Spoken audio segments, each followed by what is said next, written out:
അതെ, ഇന്നൊരു അവിൽ പ്രഥമനായാലോ?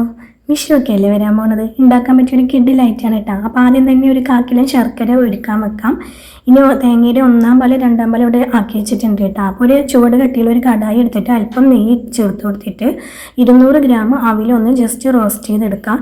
ഇനി ഇതിലേക്ക് ഉരുക്കി വെച്ചിട്ടുള്ള ശർക്കര പാനി ചേർത്ത് കൊടുക്കാം. എന്നിട്ട് ഈ ശർക്കര പാനിയിൽ ഒന്ന് അവിൽ ജസ്റ്റ് ഒന്ന് വേവിച്ചെടുക്കാം. എന്നിട്ട് നല്ലപോലെ ഒന്ന് കുറുകി വന്നതിന് ശേഷം ഇനി ഇതിലേക്ക് തേങ്ങയുടെ രണ്ടാം പാല് ചേർത്ത് കൊടുക്കാം. ഇനി നല്ലപോലെ ഒന്ന് ഇളക്കി യോജിപ്പിച്ച് കൊടുക്കാം. ഇനി ഈ ഒരു രണ്ടാം പാലിൽ കടന്നിട്ട് ജസ്റ്റ് ഒരു 5 മിനിറ്റ് ഒന്ന് വേവിച്ചെടുക്കാം. ഇനി ഇതിലേക്ക് ഞാൻ ഒരല്പം സാബൂനരി വെള്ളത്തിലിട്ട് കുതിർത്തി വേവിച്ചെടുത്തതാണ്, അതും കൂടി ചേർത്ത് കൊടുക്കുന്നുണ്ട്. ഇനി ഇതിലേക്ക് ഒരല്പം ഏലക്ക പൗഡർ കൂടി ചേർത്ത് കൊടുക്കാം.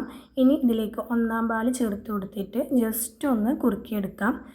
ഇനി വല്ലാതെ തിളപ്പിക്കേണ്ട ആവശ്യമില്ല കേട്ടോ. ഇനി ഇതിലേക്ക് നമുക്ക് തേങ്ങാക്കൊത്തും കാഷ്യൂം കിസ്മിസൊക്കെ ഒന്ന് വറുത്ത് കോരിയിടാം. അതിനായി ഒരു പാൻ വെച്ച് കൊടുത്തിട്ട് 2 ടീസ്പൂൺ നെയ്യ് ചേർത്ത് കൊടുത്തിട്ട് തേങ്ങാക്കൊത്തും കാഷ്യൂം കിസ്മിസും ഇട്ടിട്ട് ഒന്ന് ഫ്രൈ ആക്കിയിട്ട് നമ്മുടെ പായസത്തിലേക്ക് ചേർത്ത് കൊടുക്കാം.